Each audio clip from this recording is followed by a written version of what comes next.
Edizione straordinaria di Antena 3, ancora buongiorno, ben ritrovati, ci siamo salutati con un collegamento dal Sant'Artemio di Treviso con la nostra Daniela Sezzia e il direttore Francesco Benazzi per parlare della giornata mondiale sul Parkinson e oggi parliamo di problemi neurologici, ma nello specifico vogliamo dedicare questa trasmissione all'ictus e all'importanza della prevenzione e della diagnosi precoce. Lo facciamo insieme ai nostri ospiti che ci hanno raggiunto in studio. Do il benvenuto a Domenico Marco Bonifati, direttore dell'unità operativa complessa di neurologia dell'ospedale Ca' Foncello di Treviso. Buongiorno dottore. Buongiorno a tutti. Buongiorno. E poi siamo con Simone Tonello, responsabile dell'unità operativa specialistica Stroke Unit dell'ospedale Ca' Foncello. Buongiorno a tutti. Un parolone, poi cercheremo di capire che cosa vuol dire Stroke Unit e lo faremo proprio attraverso le sue parole. Ma dottor Bonifati, partiamo un po' dal tema ictus, no? Allora, come lo possiamo definire ictus? Poi sappiamo che ve ne sono di due tipologie. Partiamo inquadrando l'ictus. Vi ricordo, attenzione, che voi telespettatori in questi spazi dedicati alla vostra salute potete intervenire utilizzando il numero di telefono che vedete in sovraimpressione e quindi fare le domande ai due professionisti che abbiamo qui con noi in studio. Lo 0422 16 28 332, questo è il numero. E se avete delle domande da fare sono qui a vostra disposizione. Partiamo, lo conoscono in tanti, ci sono tante famiglie che hanno avuto dei casi di ictus al loro interno, ma andiamo a raccontare un po' di che cosa si tratta, che cos'è.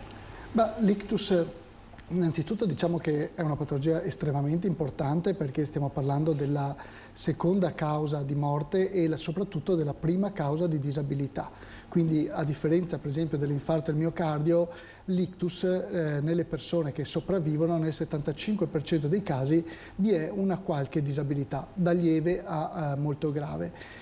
Poi l'ictus magari non è noto nella popolazione, ma si divide in due grandi categorie, capitoli, e qui abbiamo credo una diapositiva, infatti io le ho preparate qui sul mio computer, vediamo dalla regia, eccola qua, sì, la vediamo così la commentiamo insieme. In realtà vuol dire semplicemente colpo, il famoso colpo apoplettico di cui si parlava una volta, e può essere dovuto a due cause: o un ictus ischemico, cioè quando si chiude il vaso che porta sangue al cervello e quindi tutto il cervello che riceveva l'apporto sanguigno da quel vaso va incontro a ischemia o necrosi, altre due parole che spesso le persone hanno sentito. Oppure l'altra possibilità, nel 20% dei casi, è il vaso che si rompe, cioè l'ictus diventa emorragico, abbiamo uno spandimento di sangue all'interno del cervello. In tutti e due i casi una delle cause principali di ictus è quel disegno che vedete lì in alto a destra, cioè l'aterosclerosi, cioè l'accumulo all'interno di questi vasi di colesterolo, di altre sostanze che di fatto rendono il vaso rigido e che tende sia a chiudersi nell'80% dei casi sia a rompersi. Quindi ictus ischemico ed emorragico. Capite perché è così importante parlare di prevenzione? Perché lei ha nominato il colesterolo, no? Che dovrebbe essere sostanzialmente tenuto sotto controllo in qualsiasi momento, a partire già insomma da un'età anche giovane sostanzialmente, no? Assolutamente. Nel senso che vi sono diversi fattori di rischio per l'ictus. Dottore, la blocco perché vedo accendersi la luce del telefono. Potremmo avere già una telefonata, quindi una domanda per voi. Pronto? Pronto? Sì, pronto, buongiorno, la sentiamo. Senta, io prendo una medicina che si chiama Eliquis.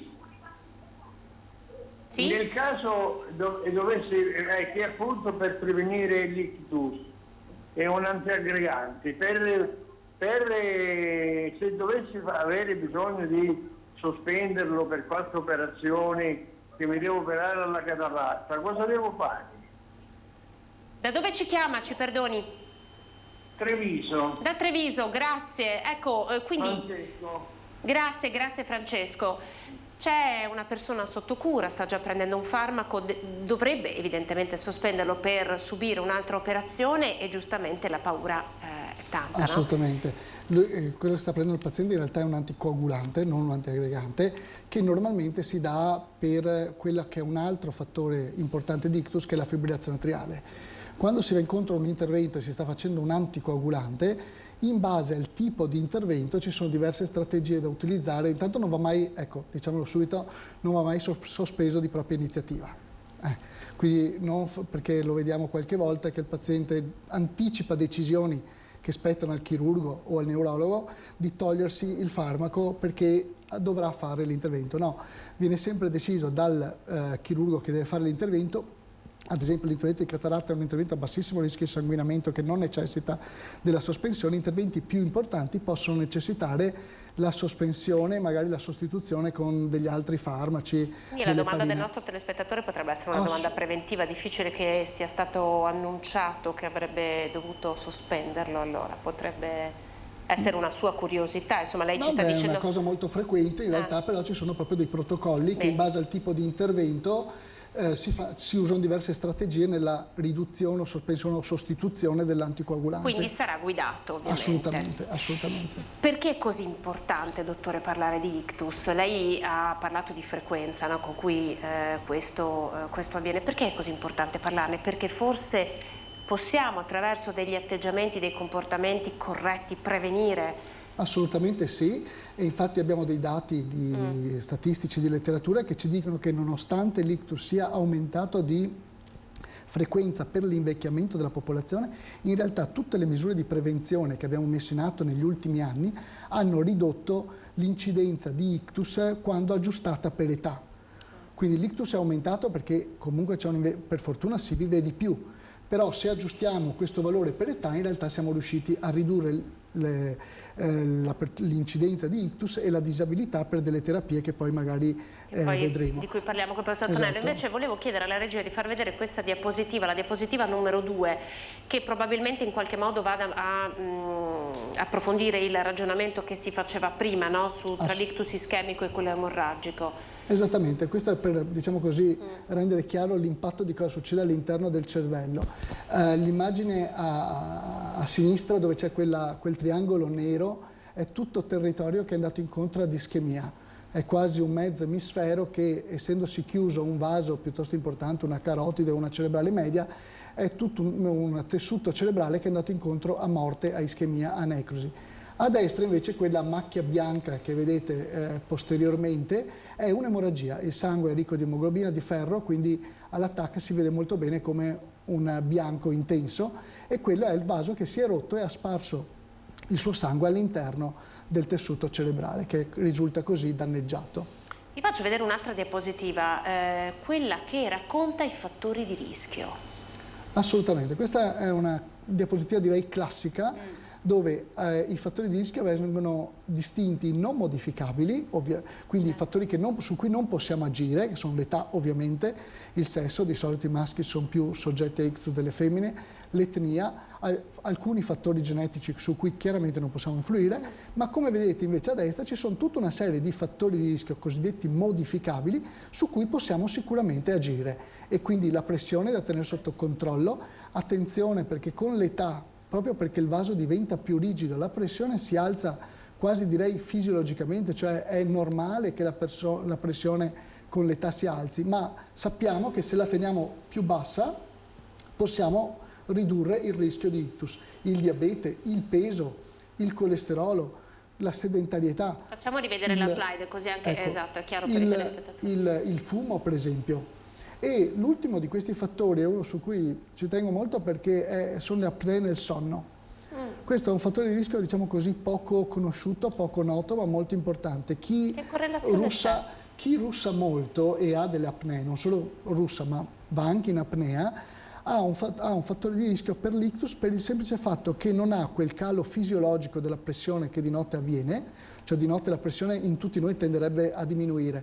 Chi russa non ha questa diminuzione e inoltre ogni volta che va in apnea ha dei picchi di pressione, cioè degli sbalzi e questi non fanno bene a quei vasi, è come se quei vasi sanguigni ricevessero ogni volta un piccolo traumatismo e quindi il processo dell'arteriosclerosi è in qualche modo accelerato. Questo è un fattore di rischio estremamente importante perché forse è proprio meno noto rispetto agli altri. Quindi potremmo immaginare di utilizzare questa come una mappa della quale fare buon uso, perché ad esempio se siamo delle persone che hanno delle apnee notturne durante la notte potremmo fare più attenzione e quindi fare a maggior ragione attenzione a non fumare, a maggior ragione attenzione a fare dello sport, a non avere una vita sedentaria proprio per cercare di bilanciare i nostri fattori di rischio. Assolutamente. Io faccio notare che per molti di questi fattori di rischio in realtà il trattamento non farmacologico ideale è l'attività fisica.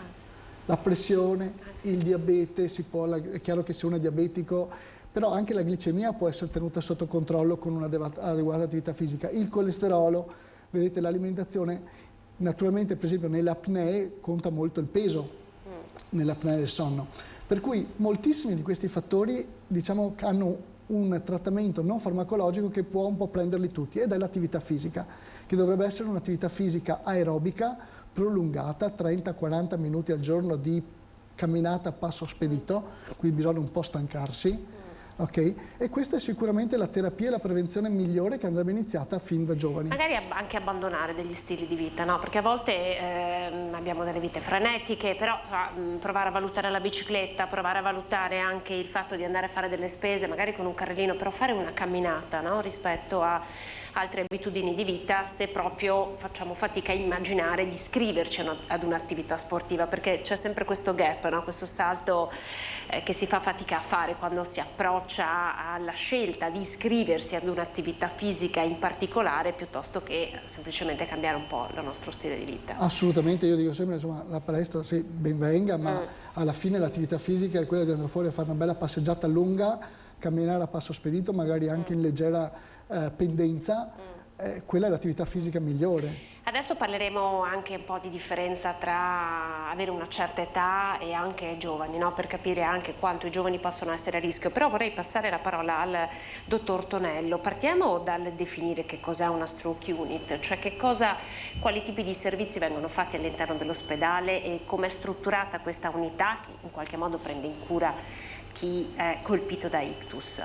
Certo, allora la stroke unit, che possiamo definire in italiano unità neurovascolare, è una struttura dedicata a questo tipo di pazienti, soprattutto nella fase acuta, ed è caratterizzata, credo ci sia anche un'immagine, la stiamo posizionando, dal fatto che il paziente viene posto sotto monitoraggio telemetrico, che significa banalmente che il paziente è strettamente monitorato per quanto riguarda la traccia elettrocardiografica in continuo, per quanto riguarda i valori pressori, per quanto riguarda la temperatura corporea e per quanto riguarda la saturazione di ossigeno. Sono i nostri 4 fattori chiave, no? Esattamente, nella fase acuta in modo particolare.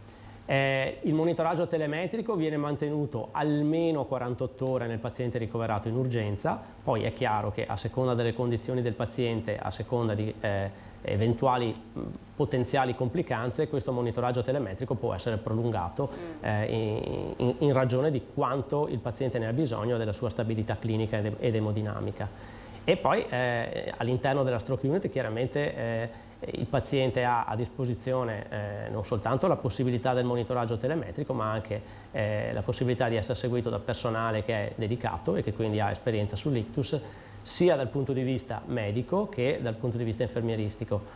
Ma quello che è importante è poi la multiprofessionalità, per cui questi sono pazienti che vengono valutati e trattati dal neurologo, ma poi dal cardiologo, dal medico specialista in medicina fisica e riabilitativa per la presa in carico riabilitativa, che deve essere quanto più precoce possibile, e chiaramente a seconda poi delle complicanze che possono insorgere durante il ricovero, da tutte quelle figure professionali che sono coinvolte nel trattamento di questa patologia, che è una patologia che di per sé è interdisciplinare e che quindi coinvolge molte figure professionali nel corso dell'iter diagnostico-terapeutico. Quindi una presa in carico multidisciplinare. Lei ha parlato prima anche della riabilitazione, proprio perché il dottor Bonifati ha raccontato come sia l'ictus una delle cause di disabilità, no? più frequenti, quindi chi viene colpito da ictus può avere dei danni proprio perché il cervello rimane sostanzialmente senza essere irrorato di sangue per un determinato periodo di tempo. Intanto quanto importante è questo periodo di tempo? Cioè che cosa succede? Il fattore tempo è un fattore molto importante, quindi sia per la riabilitazione ma anche proprio per la durata dell'ictus in sé, della chiamata, diciamo, al 118. È fondamentale. Allora, è fondamentale perché ogni minuto che passa, anche su questo dovrebbero esserci delle immagini, noi perdiamo un numero di neuroni molto molto elevato quando andiamo incontro ad un ictus, perché c'è un mancato apporto di ossigeno e questo fa sì che rapidamente abbiamo una deplezione di neuroni. È come se il cervello invecchiasse in modo estremamente rapido, perché la perdita di neuroni è particolarmente rapida, quindi agire in fretta è fondamentale. Nella terapia di fase acuta noi possiamo intervenire se il paziente giunge alla nostra osservazione entro 4 ore e mezza dall'esordio dei sintomi, per la possibilità di somministrare la fibrinolisi sistemica, che consiste semplicemente nella infusione di una flebo, attraverso la quale noi cerchiamo di sciogliere il coagulo che ha ostruito l'arteria. Per quel che riguarda invece la terapia endovascolare, che significa andare su con un catetere e raggiungere il sito dove l'arteria è occlusa, il paziente deve arrivare entro 6 ore. È possibile che noi possiamo intervenire anche con tempistiche più allungate, però questo richiede delle procedure diagnostiche avanzate e un imaging, diciamo, di secondo livello avanzato, per poter allungare questo tempo in cui il paziente può essere trattato. E queste metodiche servono a identificare quei pazienti in cui c'è ancora del tessuto salvabile e quindi c'è ancora la possibilità di intervenire. Ho parlato delle finestre terapeutiche, è chiaro che se io posso agire fino a 4 ore e mezza dall'esordio dei sintomi, però tanto è meglio quanto prima io agisco. Quindi se riesco a contenere e addirittura andare sotto l'ora o sotto i 3/4 d'ora i tempi di trattamento, è chiaro che questo va a tutto vantaggio del paziente. Qui stiamo parlando di una chiamata immediata al 118, poi il problema evidentemente è quando la persona si trova sola in casa, no? E lì insomma, non si riesce a intervenire in tempo. Tornerei su questa slide che è veramente illuminante, no? Perché guardate, nell'ultima colonna si parla proprio di accelerazione dell'invecchiamento. Abbiamo perdita di neuroni per ictus, 1,2 bilioni, sono un'accelerazione dell'invecchiamento di 36 anni, dottore. Assolutamente. Come le dicevo, è come se il paziente invecchiasse in pochi secondi e perdesse la quantità di neuroni che perde in anni. Quindi l'agire tempestivamente è fondamentale per evitare questo. Ci sono trattamenti che vengono, cioè che tipologia poi di trattamento? Allora, i trattamenti di fase acuta sono 2 fondamentalmente, li ho accennati prima. Uno è la fibrinolisi sistemica, che consiste nell'infusione di un farmaco che si chiama alteplase e che è un farmaco fibrinolitico e serve a sciogliere il coagulo che ha ostruito l'arteria e che quindi ha determinato l'ictus.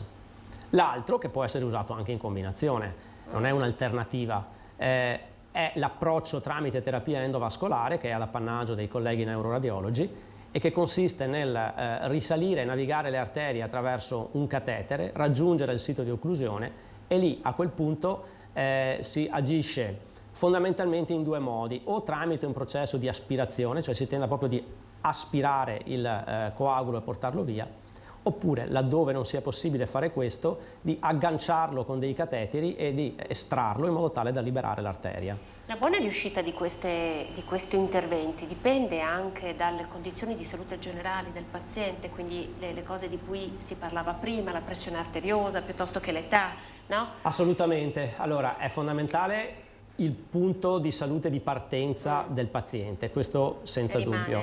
Rimane un punto cardine fondamentale. Ed è poi fondamentale un altro aspetto che è molto variabile da paziente a paziente, che è la presenza o meno di circoli di compenso. E questo è il motivo per cui ci sono pazienti che vengono trattati a 4 ore e hanno risultati eccellenti e pazienti che vengono trattati entro un'ora e hanno risultati meno brillanti. Il fatto di avere o non avere circoli collaterali di compenso è fondamentale, perché i circoli collaterali vuol dire le vie alternative attraverso cui il sangue raggiunge i punti dove si è determinata l'ostruzione, garantiscono al tessuto nervoso di ricevere una quantità minima di sangue ma che lo mantiene in vita. Questo fa sì che quando poi io rivascolarizzo l'arteria principale, il tessuto che trovo a valle di questa arteria sia ancora vitale e quindi recuperabile. Dottore, parliamo di giovani. Perché gli ictus possono capitare anche ai giovani, se sì ci sono cause genetiche, come magari avviene di solito anche magari per altre patologie quando colpiscono non in età adulta. Assolutamente, in realtà l'ictus è sicuramente correlato all'età, ma nel 16% per i tessuti, per l'aterosclerosi, per quel processo di aterosclerosi che abbiamo visto prima, ma in realtà mediamente il 16% degli ictus, che non è poco, 16%, può colpire pazienti tra i 15 e i 50 anni. Quindi di più di un paziente su 10 ha un'età sotto i 50 anni, che è assolutamente per noi un dato rilevante. In questi casi qui chiaramente le cause spesso sono diverse, o hanno più fattori di rischio vascolari, come abbiamo visto prima, giovanili, tipo appunto diabete, pressione mal controllata, un'obesità importante, ma vi sono altre cause più rare che nella stroke unit cerchiamo. Una di queste per esempio è la dissecazione dei vasi, quando per un trauma minimo o anche per motivi che non conosciamo perfettamente il vaso in qualche modo si disseca, cioè la parete del vaso si apre e su questa apertura si attacca un trombo che chiude il vaso, oppure anomalie cardiache congenite. Queste sono, oppure fattori genetici, o ancora infiammazioni tipo vasculiti. Tutte queste cause sono tendenzialmente rare, prese una per una, ma complessivamente giustificano quegli ictus che noi chiamiamo ictus giovanili. Ecco, in stroke unit, diciamo così, c'è quell'expertise che fa in modo che davanti a un paziente giovane andiamo a cercare tutte queste cause rare e cerchiamo di capire qual è la causa esatta che ha causato magari l'ictus in un paziente che apparentemente non ha i classici fattori di rischio che conosciamo. C'è una telefonata ancora per i nostri professionisti. Pronto? Buongiorno, sono Giusy da Dosson di Casier. Salve, a lei e ai Giusy. suoi ospiti. Prego. Volevo chiedere una cosa. Adesso vedo in giro meno giovani e meno persone che fumano le sigarette di tabacco e vedo tante quelle elettroniche. Mi hanno detto che non fanno, io non fumo, mi hanno detto che non fanno male, insomma, quelle elettroniche, ma invece ho sentito dire che quel liquido che le contengono non è proprio una cosa da prendere alla leggera. Non so se sia vero, chiedo questo. È un tema piuttosto grazie Giusy, se ne è parlato molto, è un tema piuttosto dibattuto e credo anche oggetto di diverse fake news. Dottore, cosa dice? Ma sostanzialmente dipende da cosa c'è dentro alla fin fine, perché se c'è una quantità anche piccola di nicotina o di sostanze che vengono bruciate, quelle sono tutte in qualche modo sostanze tossiche sia per i polmoni ma anche per le arterie.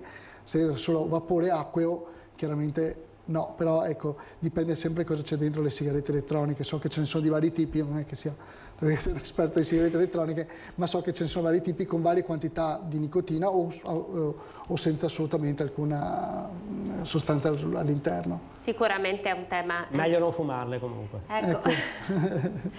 Senta, abbiamo un'altra diapositiva, chiederei a lei, dottor Tonello, di commentarcela, perché per noi è una diapositiva difficile da capire, ci aiuti a tradurla. Allora, questa diapositiva qui per farvi capire il modo in cui agisce il collega neuroradiologo quando tratta l'ictus in fase acuta con la terapia endovascolare.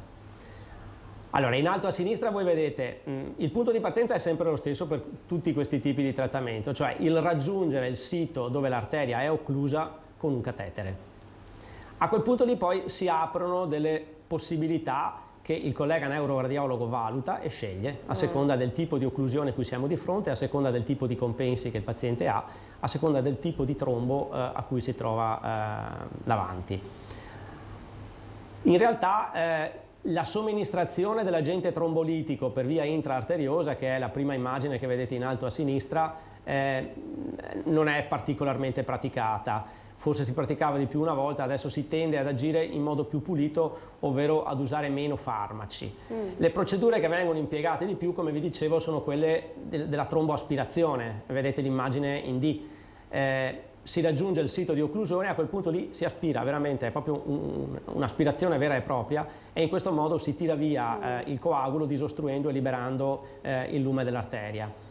In basso le figure B, C ed E fanno vedere invece vari tipi di catetere e attraverso queste morfologie diverse di catetere, queste strutture diverse di catetere, come si aggancia il trombo e poi lo si tira via retraendo il catetere e liberando così l'arteria.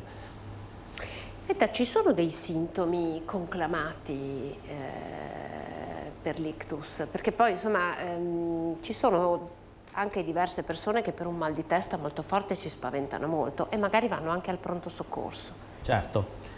Allora, per quel che riguarda i sintomi cardine dell'ictus, credo ci sia anche una diapositiva. Diciamo che per dare un'informazione facile alla popolazione generale, tendenzialmente noi dobbiamo stare attenti a 3 sintomi. Se compare una deviazione della rima orale, la cosiddetta bocca storta sostanzialmente, e lo si vede facilmente chiedendo al paziente di aprire la bocca o di fare un sorriso, si fa fatica quindi, no? E si fa fatica dal lato in cui c'è un'ipocinesia, cioè dal lato in cui i muscoli facciali si muovono meno, la bocca tenderà a rimanere ferma e quindi avremo una deviazione della rima orale. Poi lo si fa muovere le braccia perché chiaramente l'ictus dà come sintomatologia dei deficit neurologici focali, ovvero tende a colpire un lato piuttosto che un altro, e se si vede la difficoltà ad alzare un braccio, a raggiungere la posizione, a mantenerla, anche questo è un sintomo che può essere compatibile con un ictus. E poi la parola che può essere sia una difficoltà ad articolare le parole, ma anche proprio una difficoltà ad esprimersi per un deficit del linguaggio. Quando è presente anche soltanto uno di questi sintomi è assolutamente opportuno attivare il 118, perché l'arrivo tramite il 118 attiva il cosiddetto codice ictus e fa sì che i tempi di attesa per l'iter diagnostico terapeutico vengano abbattuti il più possibile. La presenza di 2 o di 3 di questi segni non fa altro che aumentare percentualmente il rischio che effettivamente siamo realmente di fronte a un ictus. È vero che questi segni possono talora associarsi anche alla cefalea. Di per sé la cefalea isolata da sola non sempre costituisce un sintomo di ictus, anzi lo costituisce raramente per quel che riguarda l'ictus ischemico, lo può essere per l'ictus emorragico, però allora parliamo di una cefalea con caratteristiche diverse da quelle che il paziente lamenta abitualmente se è un paziente che soffre di cefalea, molto violenta, che talora può portare anche alla perdita di coscienza del paziente. Quindi attenzione, facciamola rivedere questa perché è veramente illuminante. Sono piccole cose da fare. Sì, i 3 segni ridi, principali. Alza le braccia, parla, quindi veramente piccole cose da fare ma che possono essere dei campanelli d'allarme veramente importanti. Assolutamente, perché poi abbiamo visto che a differenza dell'infarto, dove la gente sente il dolore al petto, che è una cosa abbastanza conosciuta, per cui corre subito, chiama subito il 118, ancora adesso un quarto, da 20% a 25% dei pazienti chiama in ritardo, o arriva col mezzo proprio, o chiama prima il medico di base. E questo chiaramente non deve avvenire. Di fronte a questi 3, uno solo di questi 3 sintomi bisogna chiamare il 118, perché si attiva un percorso, diciamo, preferenziale per far arrivare il prima possibile il paziente in ospedale. Proprio perché il fattore tempo è fondamentale. Assolutamente. L'ictus può causare dei danni neurologici? Assolutamente, insomma il cervello è quello che ci fa fare tutto quello che facciamo, parlare, muoverci, pensare, ragionare, anche emozionarci, per cui chiaramente a seconda dell'area che viene colpita avremo dei deficit di vario tipo. Se viene colpito l'emisfero di sinistra, per esempio, avremo sicuramente, oltre a una difficoltà a muovere di solito la parte destra del corpo, avremo difficoltà a parlare o a comprendere, perché l'emisfero di sinistra è quello che contiene le aree del linguaggio. E da sottolineare il fatto, per esempio, che spesso il paziente che non capisce viene preso come confuso e questo rallenta a volte, tra virgolette, il percorso. Il paziente magari non viene riconosciuto subito dal parente o dal familiare come un ictus, ma un po' strano, non capisce quello che gli dico, mi risponde una cosa per un'altra, e questo in realtà è un segno, un sintomo di ictus. Viceversa, per esempio, se viene colpita la parte posteriore, cioè le nostre aree visive, un segno di ictus può essere l'improvvisa perdita di vedere una parte del campo visivo, cioè avere per esempio un buio in una metà del campo visivo. Anche la perdita di vista di un occhio è un segno di, in realtà è un'ischemia retinica, ma spesso può avvenire per un problema di una placca carotidea che o è molto grossa, sta per chiudere il vaso, o è fragile per cui lascia partire degli emboli. E anche qui è un segno precoce di ictus che va, tra virgolette, individuato. Spesso il sintomo peraltro è transitorio, infatti si parla di amaurosi fugax, cioè una cecità fugace. Nel giro di pochi secondi magari passa tutto perché l'embolo si è sciolto. Certo. In realtà quello è un segno estremamente importante da individuare, perché se si arriva in ospedale in tempo e troviamo una stenosi, una carotide chiusa o quasi chiusa, se è chiusa non possiamo fare molto, ma se è quasi chiusa possiamo per esempio riaprirla attraverso un intervento di endoarterectomia. Ecco, dottor Tonello, ma per questi danni neurologici poi che possibilità di riabilitazione abbiamo noi? Cioè sono danni irreversibili?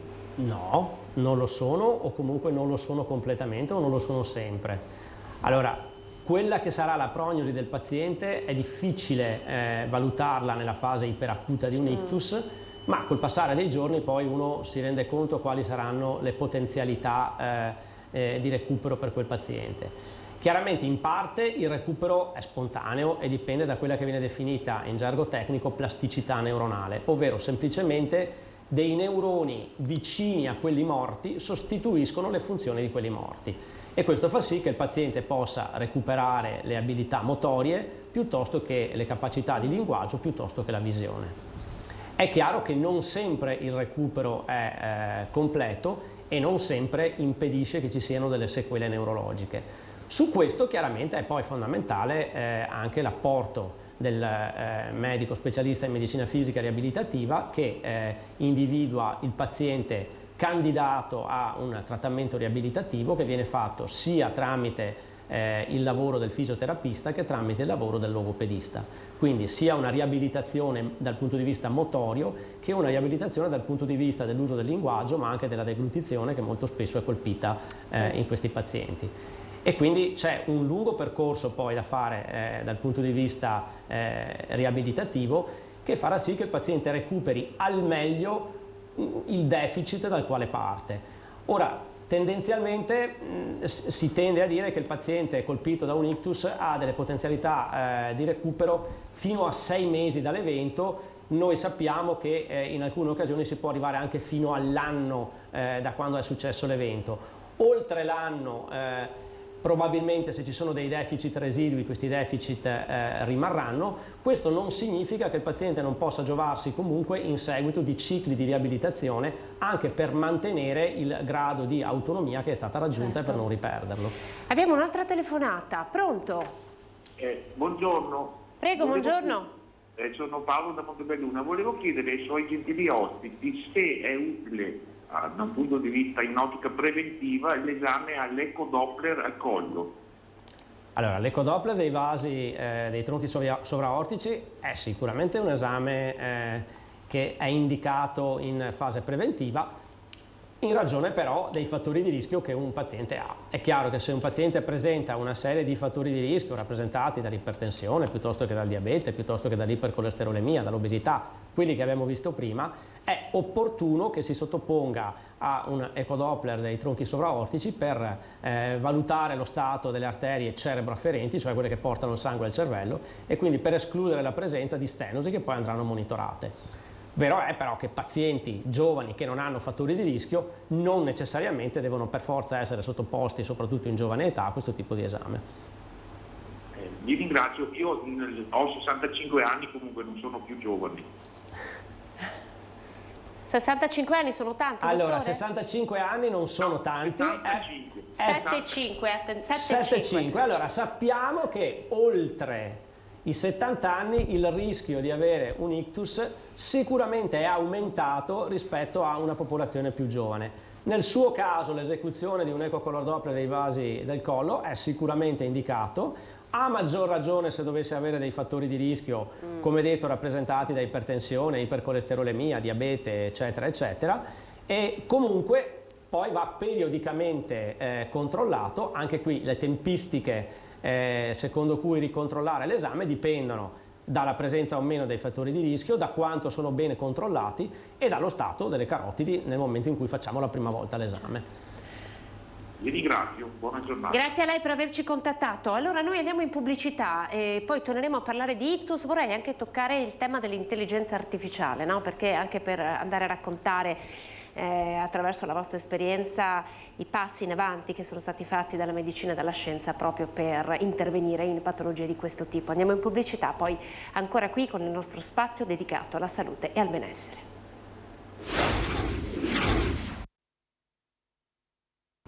Edizione straordinaria di Antena 3 Nord-Est, salute e benessere. Stiamo parlando di ictus, fattori di rischio, prevenzione, cura, e lo stiamo facendo con due professionisti, il dottor Domenico Marco Bonifatti, direttore dell'unità operativa complessa di neurologia dell'ospedale Ca' Foncello di Treviso, che ancora saluto e ringrazio, e il dottor Simone Tonello, responsabile dell'unità operativa specialistica, è corretto? Stroke Unit, sempre del Ca' Foncello di Treviso. Dottor Tonello, sono da lei per toccare il tema dell'intelligenza artificiale. Ha un ruolo nella gestione dell'ictus? Cioè, abbiamo fatto dei passi in avanti anche con la medicina e la scienza applicata alla medicina. Ha già un ruolo. Allora, ha già un ruolo e in Italia, anche in questa regione, ne stiamo già traendo i primi frutti.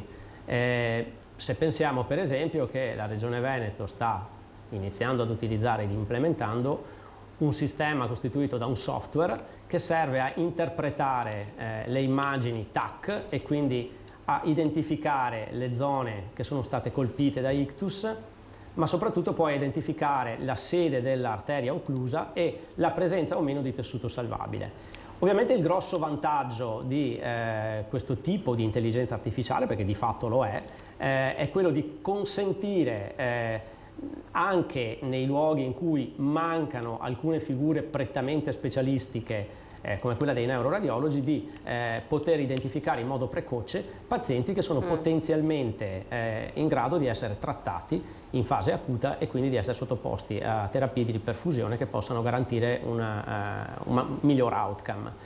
Chiaramente non si ferma solo a questo, l'intelligenza artificiale risale a poco tempo fa uno studio pilota che era partito in Abruzzo con la possibilità di portare le immagini, il neuroimaging sul territorio, cosa che per esempio negli Stati Uniti, dove gli spazi sono sterminati, viene già ampiamente fatta.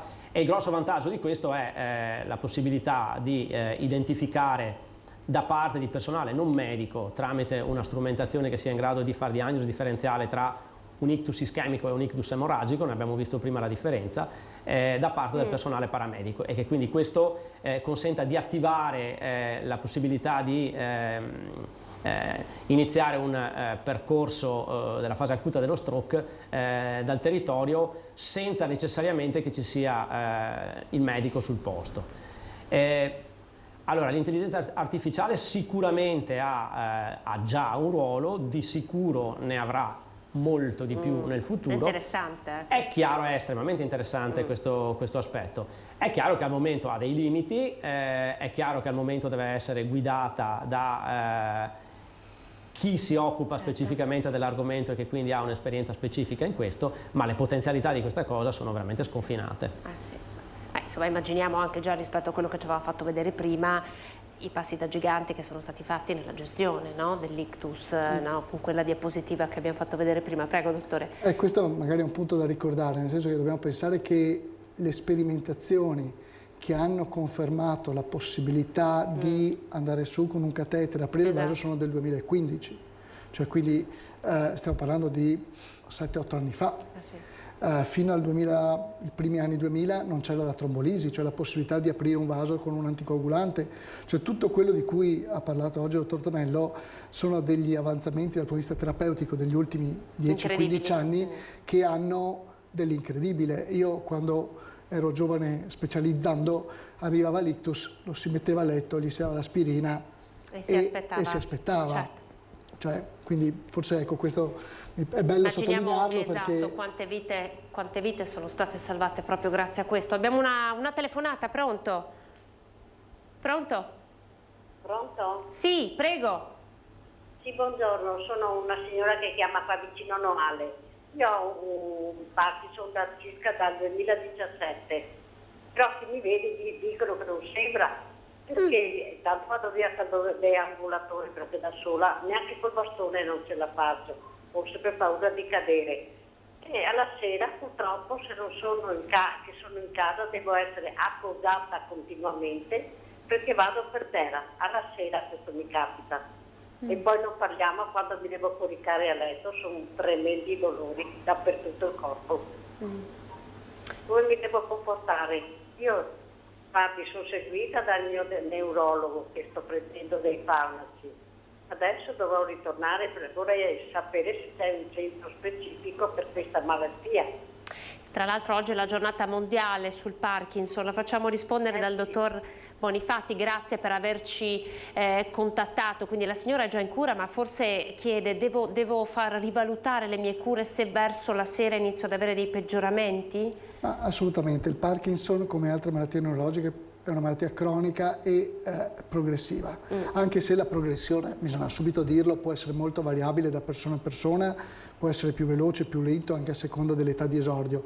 Chiaramente è più veloce un Parkinson che inizia in giovane età, anche se non è sempre detto, ed è più lento un Parkinson che magari inizia in tarda età. È chiaro che quindi in questo percorso, in questa strada che si fa insieme al proprio neurologo curante, possono intervenire problemi nuovi, tipo quello appunto probabilmente dell'instabilità posturale, che è uno dei classici segni di Parkinson, cioè la tendenza a cadere facilmente per una mancanza di aggiustare l'equilibrio, oppure i dolori che spesso hanno i pazienti con Parkinson proprio perché i movimenti sono ridotti e quindi nel tempo meno mi muovo e più ho le ossa, le articolazioni, i tendini che mi fanno male.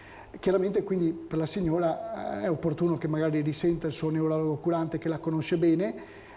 A Treviso abbiamo un ambulatorio dedicato, di cui la responsabile è la dottoressa Vitaliani, e poi ci sono altri 2 medici, che è un ambulatorio dedicato alla malattia di Parkinson e ai disturbi del movimento. Come sempre diciamo, stamattina abbiamo parlato di fattori di rischio per ictus, stamattina col Parkinson parlavamo appunto di Parkinson e tra appunto le soluzioni non farmacologiche c'è sempre l'attività fisica come elemento fondamentale sul dolore, sull'umore, su alcuni altri sintomi del Parkinson. L'attività fisica, il muoversi, ma questo andrebbe iniziato addirittura prima che la malattia compaia, è assolutamente fondamentale. Siamo stati esaurienti, signora? Qualche altra domanda da farci? Guardi, abbastanza. Adesso quando mi arriva uno dei 3 figli parlo loro e ho un figlio che abita a Treviso, perciò posso dire che si informi lui? Direi di sì. Sì, direi di sì. Certo, signora. Siete chiari comunque, vi ringrazio, fate delle trasmissioni molto interessanti. Grazie signora, ancora, siamo qua signora, apposta, buongiorno, questa è l'informazione. Arrivederci signora, in bocca al lupo.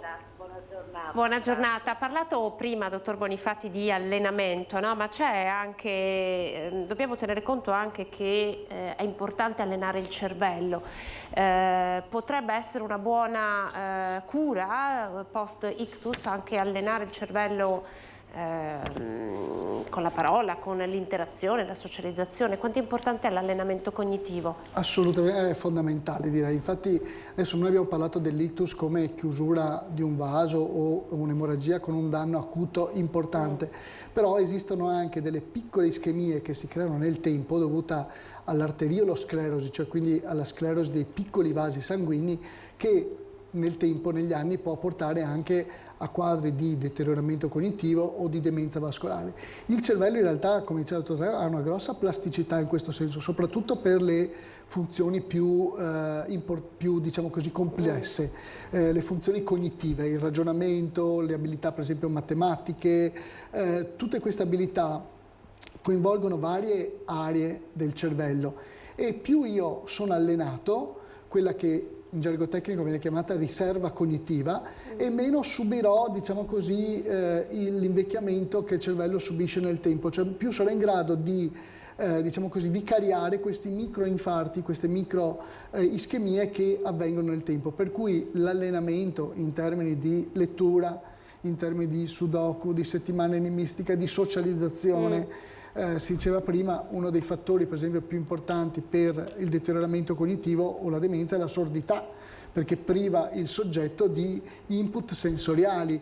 Il nostro cervello, diciamo così, si mantiene in allenamento più input riceve, più informazioni riceve, più le elabora, e questo ci permette di, diciamo così, invecchiare bene dal punto di vista cognitivo.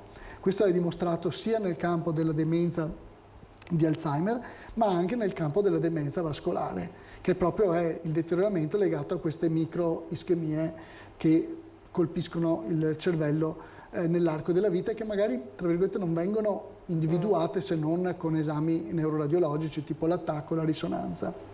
Abbiamo sentito, dottor Tanello, prima la domanda del nostro telespettatore: posso fare questo esame? È utile? Quindi determinati controlli sanitari scelti come prevenzione, che cosa possiamo consigliare? Sicuramente un paziente che presenta dei fattori di rischio vascolare dovrebbe almeno una volta all'anno controllare il profilo lipidico, quindi il colesterolo, dovrebbe controllare in condizioni di stabilità la pressione almeno 2 o 3 volte alla settimana, se la pressione è stabile. È chiaro che se non è stabile va controllata anche più volte al giorno.